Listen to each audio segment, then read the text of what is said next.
қазір сот болайын деп жатыр. Медиацияны бекітіп, қазір сотпен соны бекітеміз әуелі алла. Қазір біз сотқа осылай қатысамыз, қараңыздар ағайындар. Алла бұйыртса медиациялық келісімшарт бекітілу керек. 1.967.000 теңгеге жасалған. 30 айға бөлуге келісімге келдік. Ешқандай сыйақы, пеня есептелмейтін болды.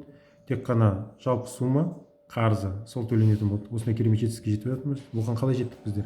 Бірінші, адамның сыртынан сот шешім шыққан, аресттер қойылған. Сол аресттер қойылғаннан кейін бізге хабар басқан. Біз ол іс бойынша іс материалдарын зерттеп, сот шешімінің жаңағы ойнатылған тәртіпте шыққан екенін анықтадық. Оған қатысты оның күшін жою жұмыстарын жүргіздік. Сотқа қатыстық, арыздар тапсырдық. Енді мінекей соның бәрін күшін жойып, іс қайтадан қалпына келген кезде тиісті жұмыстардың бәрін жүргізіп өтініш хаттар тапсырып тастағаннан кейін 7-8 өтініш хат тапсырдық. Мінекей нәтижесінде өздері ұсыныспен шығып, сотта ұсыныспен шығып, біз оны қабылдап келісімге келдік. Бізге сенім білдірген адам да мына ұсынысты тамаша екеніне көз жеткізіп, пене ешнәрсе болмағандықтан тамаша осындай медиативтік келісімге, яғни медиация дегеніміз бұл жалпы дауды, құқықтық даудың бітімін шешуді айтамыз.